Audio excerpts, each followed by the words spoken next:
வாழ்க வையகம், வாழ்க வையகம், வாழ்க வளமுடன். குரு வாழ்க, குருவே துணை. குருவின் மலரடி போற்றி. சிந்தனையை, உடல் நலத்தை சீரமைத்து உய்வித்த குருவே வாழ்க. தியானமே யோகம், யோகமே ஞானம். தமிழ் ஆனந்த யோகம். வாழ்க வளமுடன். இன்றைய சிந்தனை தொலிகள் வாசித்த ரிஷி பாபா அம்மா அவர்களுக்கு நன்றி. இன்றைய சிந்தனை தலைப்பு, சினத்தால் யாரையும் மாற்ற முடியாது. மாற்றம் இப்பொழுது இந்த இயக்க பிரபஞ்சத்திலே மாற்றம் ஒன்றுதான் நிலையானது என்று நாம் சொல்ல கேட்டிருக்கிறோம். சரி, மாற்றம் ஒன்றே நிலையானது என்று சொன்னால் அது இயற்கையில் ஏற்படுகிற மாற்றம் என்பதைத்தான் நாம் தத்துவமாக கூறுகிறோம். ஆனால் இப்பொழுது மனித மனம் என்ன செய்கிறது? இது தனது சௌகரியத்துக்காக, தன்னுடைய அந்த நோக்கத்துக்காக மாற்றிவிட வேண்டும் என்று நினைக்கிறது. இப்போ அந்த இடத்துல தான் மனிதன் துன்பத்துக்கு ஆளாகின்றார். அதாவது இயற்கையில் வரக்கூடிய மாற்றங்களை நாம் ஏற்றுக்கொண்டு அந்த இயற்கையின் ஓட்டத்துக்கு தகுந்தாற்போல் நமது வாழ்வை அமைத்து கொண்டால் அங்கு துன்பம் இல்லை. அப்படி இல்லாமல் இவன் மாற்ற வேண்டும் என்று முயற்சி செய்கிறானே, அது எந்த இடத்தில் இருந்தாலும் அது தவறாகத்தான் வந்து முடியும். ஏனென்று சொன்னால் மனிதனுடைய அறிவு என்பது ஒரு எல்லை கட்டிய அறிவு. இயற்கையினுடைய அறிவு என்பது முழுமை பெற்றது. இப்போ ஒன்று செய்யலாம். என்ன செய்யலாம் என்று சொன்னால், அந்த மாறுவதற்கு, மாற்றம் நடப்பதற்கு உரிய அந்த காரண செயலை நாம் செய்யலாம். அதை செய்யும் பொழுது அது இயல்பாக மாற்றம் என்பது நடக்கும். ஆனால் அதுவரை மனிதனுக்கு என்ன வேண்டும் என்று சொன்னால் பொறுமை என்பது வேண்டும். இங்கே அதுதான். அதனால் மாற்ற முடியாது என்று எதுவும் இல்லை. இப்போது சினத்தால் எதையும் மாற்ற முடியாது அப்படின்னு நம்ம சொல்லியிருக்கிறோம். சினத்தால் என்ற ஒரு வார்த்தையை இங்கு சேர்த்திருக்கிறோம்.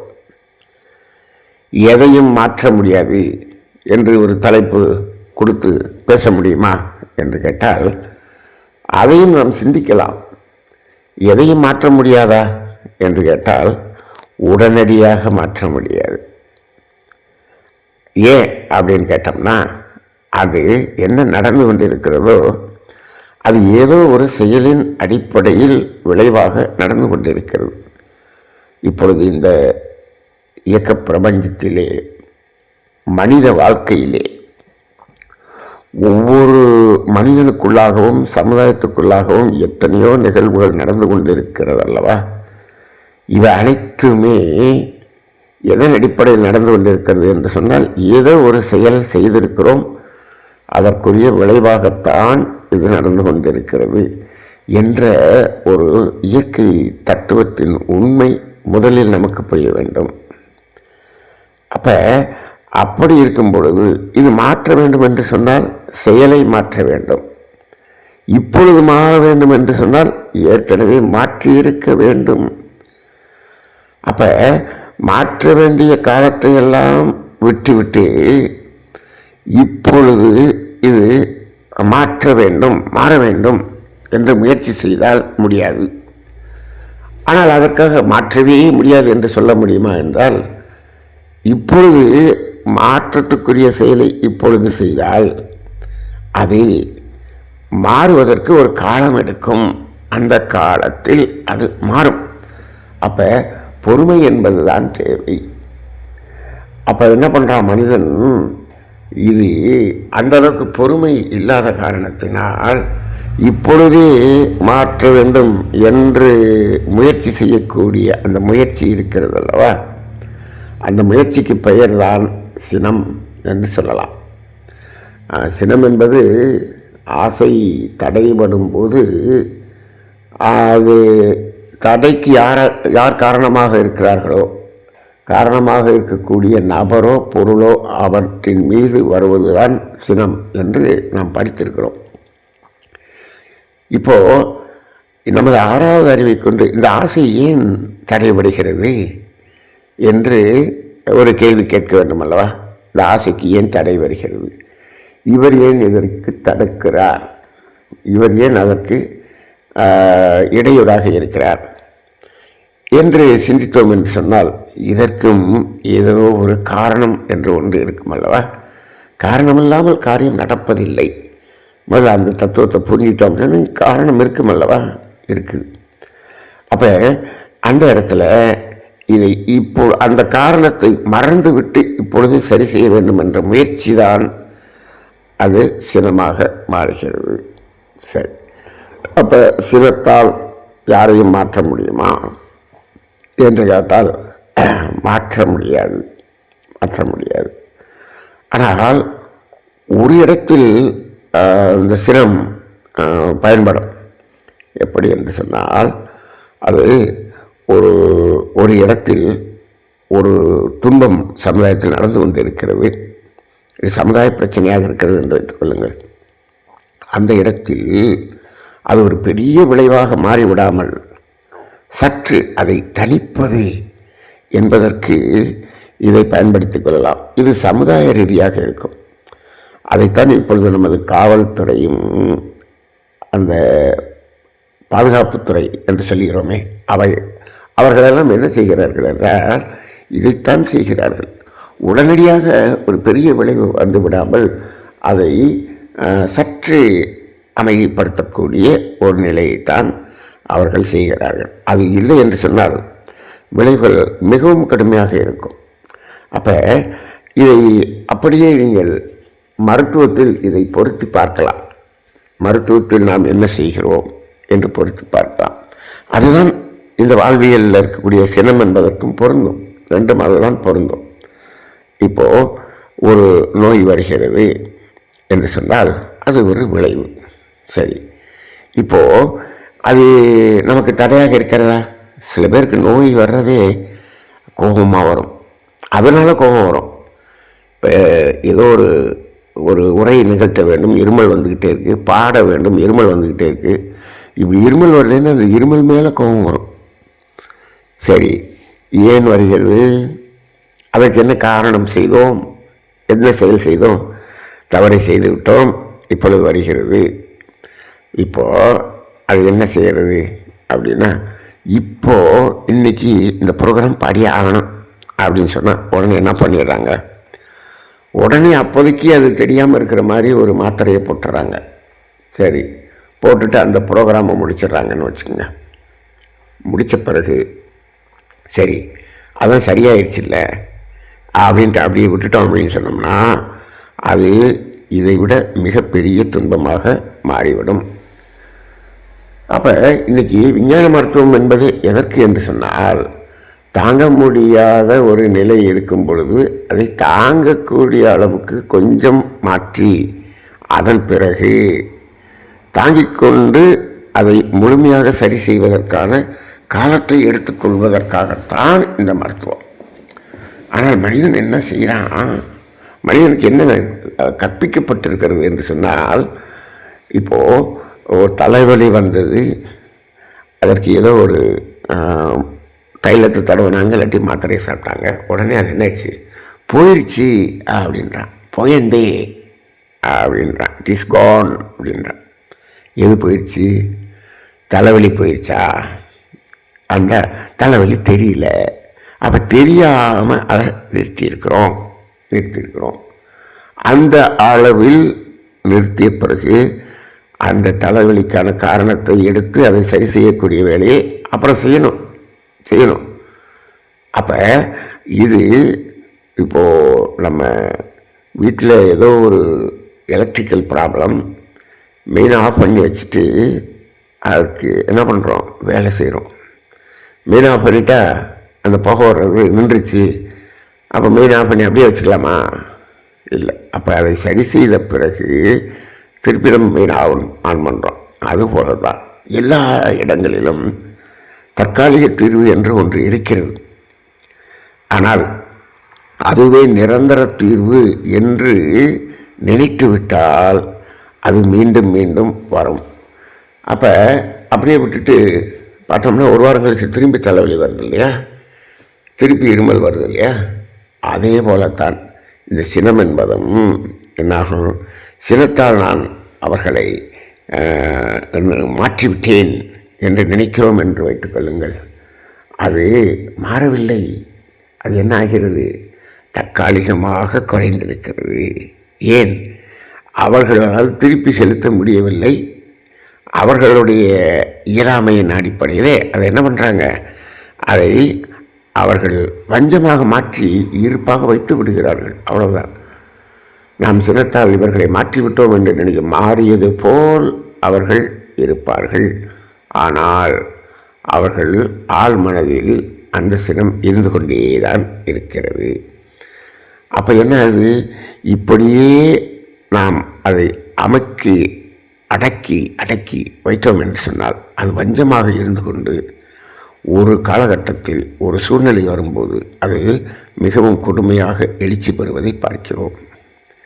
அப்போ சினத்தை கொண்டு மாற்றுவது என்பது ஏதோ ஒரு தலைவலி என்பதற்கு ஒரு வலி மாத்திரையை போடுவது போலத்தான் ஆகிறது. அப்போ அது அந்த வலி மாத்திரை எங்கே போடணும், எப்போ போடணும், எதுக்காக போடணும், இது அவசியமா? இப்போது ஒரு மருத்துவர் ஒரு வலி மாத்திரை எழுதி கொடுக்கணும்னா கூட ரொம்ப யோசித்து எழுதி கொடுக்க வேண்டும். ஆனால் இப்போ எல்லாம் அப்படியெல்லாம் டாக்டரே எழுதுறதில்ல. நம்ம மக்கள் அங்கே போய் கேட்குறதே இல்லை, நேராக கடையில் வாங்கி சாப்பிட்றாங்க இப்போது.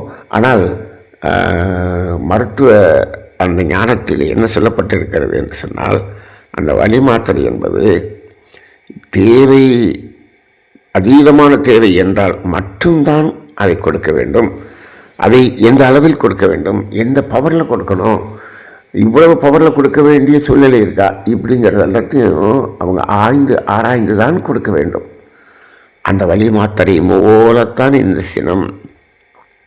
அப்போ இந்த இடத்தில் சினத்தை காண்பிக்கவே இல்லை என்று சொன்னால் அங்கு அதன் நிலைமை விளைவு ரொம்ப மோசமாக இருக்கும் அப்படின்னு சொன்னோம்னா அதை காண்பித்து அதை சற்று தணிக்கிறோம். அப்போ அந்த தணித்த பிறகு இப்போது ஒரு இடத்துல தீ எரியுது, என்ன பண்ணுறாங்க, உடனே அப்படியே தண்ணியை ஊற்றிட்டோம் அப்படின்னு சொன்னோம், முழுக்க தண்ணி ஊற்றிட்டோம்னா அது அப்படியே கரியாக மாறிடும், அப்படியே அடங்கி. என்ன பண்ணுறோம், தண்ணீரை தெளிக்கிறோம், அதனுடைய வேகத்தை ஒரு அமைதிப்படுத்துகிறோம், ஆனால் அது எரிந்து கொண்டு இருக்கிறது. அதுபோல் அந்த ஒரு சினம் என்பது கூட எப்படி இருக்க வேண்டும் என்று சொன்னால், அதை இப்பொழுது லேசாக அது பெரிய விளைவாக வராமல் தணிக்கக்கூடிய அளவில் அது இருக்க வேண்டும். அதுவும் தனிப்பட்ட மனிதர்களிடையில் இருப்பதை விட சமுதாய ரீதியில் இது இருக்க வேண்டும் என்பதற்காகத்தான் அதற்கு என்று ஒரு துறைகளை நமது அரசாங்கம் அமைத்து இருக்கிறார்கள். அவர்களும் அதை எப்படி கையாள வேண்டும் என்பது பல்வேறு பயிற்சிகளுக்கு இடையில்தான் அவர்கள் அதை கையாளுகிறார்கள் என்பதும் உண்மை. ஆக அப்படி இல்லாமல் இதை இப்பொழுதே அதை சரி செய்ய வேண்டும் என்று அந்த சினத்தை முழுமையாக காட்டுகிறார்களே, அப்பொழுது என்ன ஆகிறது என்று சொன்னால், நமது உடலிலே இருக்கக்கூடிய உறுப்புகளில் அந்த இயக்க வேறுபாடுகள் நடந்து அந்த உடல் நோயாக மாறுகிறது, தனது உடல் நோயாக மாறிவிடுகிறது. இங்குதான் மகரிஷி இதைத்தான் ரொம்ப சொல்லுவாங்க. நீங்கள் அதை மாற்றுகிறேன் என்பதற்காக உங்கள் உடலில் ஒரு பாதிப்பை ஏற்படுத்திக் கொள்ளாதீர்கள் என்று சொல்லுவார். ஏனென்று சொன்னால், இப்போது இதை கம்பேர் பண்ணி பார்க்கணும். இப்போது அங்கே மாற்றுவதற்காக ஏதோ ஒரு சினப்பட்டோமே, அதை மாற்றுவதற்கான காரணம் என்ன? அதில் இழக்கக்கூடிய பொருளினுடைய வேல்யூ, அதனுடைய மதிப்பீடு என்ன? சரி, அதை மாற்றியதால் நமது உடலில் என்ன பாதிப்பு ஏற்பட்டது? அதனுடைய மதிப்பீடு என்ன? இந்த நோய், இதனால் ஏற்பட்ட நோயினுடைய மதிப்பீடு என்ன? ஒரு 50 ரூபா பொருளுக்காக இவர் சினம் கொண்டிருப்பார். ஆனால் இவருக்கு உள்ளாக ஏற்பட்ட நோய்க்கு 50,000 செலவு செய்து மருத்துவம் செய்ய வேண்டிய ஒரு நிலை வருகிறது. இப்போ 50,000ல் 50 ரூபா போக மிச்சம் எவ்வளவு நஷ்டம்! பொருள் நஷ்டம் மட்டுமல்ல, வேதனை, காலம் அத்தனையும் விரயமாகிறது அல்லவா? அப்போ இந்த இடத்துல சினத்தால் எதை மாற்ற முடியுமா? மாற்ற முடியாது. அப்படின்னா இது மாற்றினோம் என்று வைத்துக்கொள்ளுங்கள். மாற்றினால் அந்த மாறுதலுக்கு உரியதை விட நமது உடலினுடைய பாதிப்பு அதை விட பன்மடங்காக பெருகிவிடுகிறது. அப்போ இன்னொரு துன்பத்தை பெரிதாக உற்பத்தி செய்து கொண்டு இந்த சின்ன துன்பத்தை நீக்கிவிட்டோம். ஆனால் நமது தன்மனைப்பு என்ன சொல்லுகிறது? அதை நான் அடக்கிவிட்டேன், அவரை மாற்றிவிட்டேன் என்று சொல்லுகிறது. தன்னை இழந்து அதை மாற்ற வேண்டிய அவசியம் இல்லை. ஏன்? நாம் வாழ்கிறதுக்காகத்தானே அதை மாற்றணும்னு நினச்சிங்க. எதுக்காக இப்போ அவரை மாற்றணும்னு நினச்சிங்க? உங்களுடைய ஆசை நிறைவேறுவதற்காக. சரி, இப்போ யாராவது ஆசை தடைபடும் போது அதற்காக சினப்படுகிறார்களா என்றால் இல்லை. நம்மோட சொல்கிறோம், ஆசை தடைபடும் போது சினம் என்று சொல்லுகிறோம். இது பொதுவான அந்த தத்துவம். ஆசை தடைபட்டால் அது சினம். அது யாருக்கு பொருந்தும் இப்பொழுது என்று சொன்னால் அது 5 அறிவு விலங்கினங்களுக்குத்தான் பொருந்தும். அவைதான் ஆசை தடைபடும் போது சினப்படுகிறது. ஆனால் இங்கு மனிதன் ஆசை தடைபடும் பொழுது சினப்படுவது மிக மிக குறைவு, மிக மிக குறைவு. அப்போ ஏன்னா இது பேராசை தடைபடும் போது தான் இவன் சினம் கொள்கிறான். அப்போ அந்த அடிப்படையில் பார்க்கும் பொழுது இப்போது இந்த பெரிய விளைவை இவன் ஏற்படுத்தி கொண்டு அதை சாதித்து விட்டோம் என்று நினைக்கிறானே. எதை? அவனுடைய பேராசை சாதித்து விட்டோம். இப்படித்தான் நிறைய மக்கள் என்ன செய்கிறார்கள்? சினம் கொண்டு அதன் மூலமாக அவங்களுடைய அந்த தொழிலாக இருக்கட்டும், அவர்களுடைய பணியாக இருக்கட்டும், இதில் முழுக்க இந்த ஸ்ட்ரெஸ்லையும் சினத்திலையும் தான் நம்ம வாழ முடியும், அப்படி தான் நம் பொருள் ஈட்ட முடியும் என்று நினைக்கிறார்கள். அப்போ அந்த ஈட்டிய பொருளையெல்லாம் கொண்டு வந்து மீண்டும் இந்த உடலில் ஏற்பட்ட பாதிப்புக்காக செலவு செய்கிறார்கள்.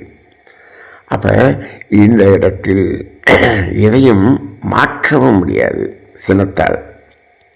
சினத்தால் மாற்றி எதையும் சாதிப்பதும் இல்லை. சினப்பட்டு நான் இந்த தொழிலில், இந்த பணியில் நான் முன்னேறிவிட்டேன், ப்ரமோஷன் வாங்கிட்டேன், இப்படியெல்லாம் முன்னேறிட்டேன் அப்படின்னு சொன்னால் அது உடல் பாதிப்பு இல்லாமல் அது நடந்திருக்கிறதா அப்படின்னு கேட்டால் அங்கே இல்லை. இன்றைக்கெல்லாம் நிறைய இடங்களில் இப்படியெல்லாம் இந்த சினம் இல்லாமல், ஸ்ட்ரெஸ் இல்லாமல் பணி செய்யவே முடியாது என்ற ஒரு நிலைக்கு வந்துவிட்டது. ஏன்? மேலே இருக்கிற ஒரு சினத்தை காட்டி கீழே இருக்கிற நீ இதை பண்ணினாதான் நீங்கள் வேலைக்கு இருக்க முடியும், இப்படி நிர்பந்தம் செய்கிறார். இது எல்லாத்துக்கும் காரணம் என்ன? பேராசை. எதற்காக அந்த மேலே இருக்கிறவர் பண்ணார்? அவர் ப்ரமோஷன் வாங்கிறதுக்கு. அவர் ஏன் அதை பண்ணார்? அவருடைய முதலாளி இதில் பெரிய ஆள் ஆகிறதுக்கு. எதுக்காக அவர் ஆகணும்னு நினச்சார்? ஊரில் அவர் ஆகிட்டார், இவர் ஆகிட்டார், நானும் ஆகணும்னு நினைக்கிறேன். இப்போ என்ன நடக்குதுன்னு சொன்னால், ஒருவர் ஒரு 30 வருடம் உழைத்து ஒரு நிலையை அடைந்திருக்கிறார் என்று சொன்னால் இவன் என்ன செய்கிறான்? அவருடைய நிலையை நான் 5 வருஷத்தில் அடையணும். அப்போ என்ன பண்ணுறான்? இவன் சினம் கொள்கிறான், எல்லாத்தையும் மாற்றுவதற்கு முயற்சி செய்கிறான். அந்த பொறுமை இல்லை. இப்போது எதையும் உடனடியாக அடைந்து விட வேண்டும் என்று நினைக்கிறார்கள். எப்படி முடியும்? 10 மாதத்தில் ஒரு குழந்தை பெற்றார்கள். அதை பார்க்கிறான் ஒருவன். என்ன செய்கிறான்? எனக்கு உடனே வேணும், எனக்கு 3 மாதத்தில் குழந்தை பெற்றணும். முடியாது, 10 மாதம் நீ வெயிட் பண்ணி தான் ஆகணும். இயற்கையில் எல்லாவற்றிற்கும் ஒரு காலம் என்று ஒன்று உண்டு. அப்போ அந்த பொறுமை இல்லை.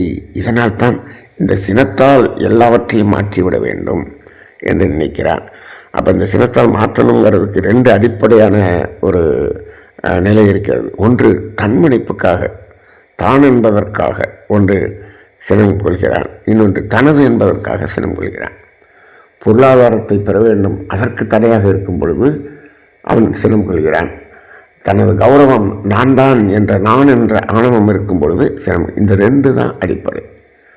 அப்போ அந்த தான் தனது என்பதை அடிப்படையாக கொண்டு தான் இந்த சினம் என்பது வருகிறது, மாற்ற வேண்டும் என்று முயற்சி செய்கிறது. அப்போ இதன் அடிப்படையில் பார்க்கும் பொழுது இது நிலையான மாற்றம் அல்ல. யாரும் யாரையும் இதுவரை மாற்றிவிடவில்லை, சினத்தால் மாற்றிவிடவில்லை. அப்போ என்ன செய்ய வேண்டும்? அப்போ அதற்கு உரிய காரணத்தை செய்து கொண்டே வந்தால் அது தானாக மாறிவிடும். தானாக மாறிவிடும் என்று சொன்னால் இயற்கை அதை மாற்றி அமைக்கும். இயற்கை மாற்றி அமைக்கக்கூடிய அந்த மாற்றங்கள் என்பது நிலையானது, சுகமானது. அப்போ அது நிலையான சுகமானதாக இருக்கும். மனிதன் மாற்றி அமைப்பது என்பது தற்காலிகமாக இருக்கும், பின் விளைவு மிகவும் மோசமானதாக இருக்கும் என்ற அடிப்படையிலே இதை பல்வேறு கோணங்களிலே சிந்தனை செய்து சினத்தால் யாரையும் மாற்றிவிட முடியாது என்பதை புரிந்து கொண்டு அந்த சினத்தை தவிர்ப்போம் என்று மகரிஷி சொல்கிறாரு. ஆனால் அது வரத்தான் செய்யும். ஏன்? அது தேவைக்காக போராடி அந்த சினத்தை காண்பித்தது விலங்கினத்தில் அந்த பதிவு நம்மிடம் இருப்பதால் அது எழுச்சி பெறுகிறது, இயல்பாக எழுச்சி பெறுகிறது. ஆனால் நமக்கு தேவையில்லை. இப்படி தான் பார்க்கணும். நமக்கு தேவையில்லை. நமக்கு இப்பொழுது இந்த மாற்றம் தேவைதான். ஆனால் அது காலத்தால் மாறுவதற்குரிய செயலை செய்வேன். அதனால தான் நம்ம அடிக்கடி என்ன சொல்கிறோம், தமிழ் அனுபவத்தில் ஒரு வார்த்தையை அடிக்கடி நம்ம சொல்லிக்கிட்டு இருக்கோம். என்னது? செயல் மாற்றம் என்று. அப்போ செயல் மாற்றம் தான் நாம் செய்ய வேண்டுமே தவிர, இப்படி ஒரு தடை வருகிறது என்று சொன்னால் அதற்கு இந்த செயல் மாற்றம் செய்து அந்த தடை தானாக நீங்கக்கூடிய அளவுக்கான செயலை மாற்றி அமைக்க வேண்டும். நமது செயலைத்தான் மாற்றிக்கொள்ள வேண்டுமே தவிர பிறரை மாற்ற வேண்டும் என்று நினைப்பது, அப்பொழுதுதான் சினம் வருகிறது. யாரை மாற்றுவதற்காக நாம் வரவில்லை, நாம் மாறிக்கொள்வதற்காக வருகிறோம். யாரை மாற்றுவதற்காக இங்கு எந்த தத்துவமும் சொல்லப்படவில்லை. நம்மை மாற்றிக்கொள்வதற்காகத்தான் இந்த தத்துவம் சொல்லப்படுகிறது. இப்போ கூட இப்போ எதற்காக அப்போ இது எல்லாத்தையும் இப்போ நீங்கள் பேசிக்கிட்டு இருக்கிறீங்க? யாரை மாற்றுவதற்காக பேசிக்கொண்டிருக்கிறீர்கள் என்று கேட்டால், இந்த வேதாத்திரிய தத்துவத்தை பேசிக்கொண்டிருப்பவர்கள் அனைவரும் பிரைமரியாக அவர்கள் தன்னை மாற்றிக்கொள்வதற்காகத்தான் பேசிக்கொண்டிருக்கிறார்கள். அப்படி பேசிக்கொண்டிருப்பவர்கள் பேச்சு மட்டும்தான் கேட்பவர்களுடைய இருதயத்தை சென்று அடையும். அடுத்தவர்களை மாற்ற வேண்டும் என்று மட்டும் பேசினார்கள் என்று சொன்னால் அது காது அளவில் வந்து சென்றுவிடும், மாற்றத்தை ஏற்படுத்தாது. இப்பொழுதெல்லாம் வேதாத்திரிய ஆசிரியர்கள் இதை சொல்ல வேண்டும் என்பதற்காக சொல்கிறார்கள். இல்லை, இது தன்னை மாற்றிக்கொள்வதற்காகத்தான் அவர்கள் பேசுகிறார்கள். அப்போ எல்லாவற்றிலுமே செயல் மாற்றத்துக்கான அடிப்படை தான் இந்த தத்துவம். அந்த செயல் மாற்றத்தை செய்து மாற்றம் என்பது தானாக நிகழக்கூடிய அளவில் அதை செய்ய வேண்டுமே தவிர நாம் அதை மாற்ற முடியாது. இப்போ ஒரு தலைவலி இருக்குதுன்னா கூட என்ன சொல்கிறாங்க, நீங்கள் தலைவலி இருக்கும்போது பசி இருக்காது, சரி, உடம்புக்கு ரெஸ்ட் கொடுத்துட்டு, வயிறுக்கு ரெஸ்ட் கொடுத்துட்டு, அமைதியாக மனதுக்கு ரெஸ்ட் கொடுத்துட்டு ஒரு நாள் அமைதியாக இருந்துட்டோன்னு வச்சுங்க, அந்த தானகி வச்சு தானாக போயிடுது. எப்படி? மாத்திரை சாப்பிடாமே போயிடுச்சு. அது போகக்கூடியது தான், மாறக்கூடியது தான். ஏன்? மாற்றம் ஒன்று தான் நிலையானது, அது போகத்தான் போகுது. அதான் சொல்லுவாங்க, நீங்கள் இந்த சளிக்கு மாத்திரை சாப்பிட்லன்னா 7 நாள் ஆகும், மாத்திரை சாப்பிட்டீங்கன்னா 1 வாரத்தில் சரியாயிடும், இப்படின்னு ஒரு ஜோக்குக்காக சொல்லுவாங்க. அப்போ அந்த அடிப்படையில் எந்த ஒன்றாக இருந்தாலும் அது தானாக மாறும். அதற்கு என்று ஒரு காலம் இருக்கிறது. அந்த பொறுமையும் நிதானமும் வேண்டும். அதற்காகத்தான் நமக்கு தவமும் தத்துவமும் பயன்படுகிறது. அந்த அடிப்படையில் ஆழ்ந்த தவத்தையும் ஆழ்ந்த தத்துவங்களையும் கொடுத்து கொண்டிருக்கக்கூடிய தமிழ் ஆனந்த யோகம், இதில் இணைவோம், இணைந்து பயணிப்போம், நம்மை நாம் மாற்றிக்கொள்வோம். மாற்றம் இயல்பாக நிகழும். வாழ்க வளமுடன்.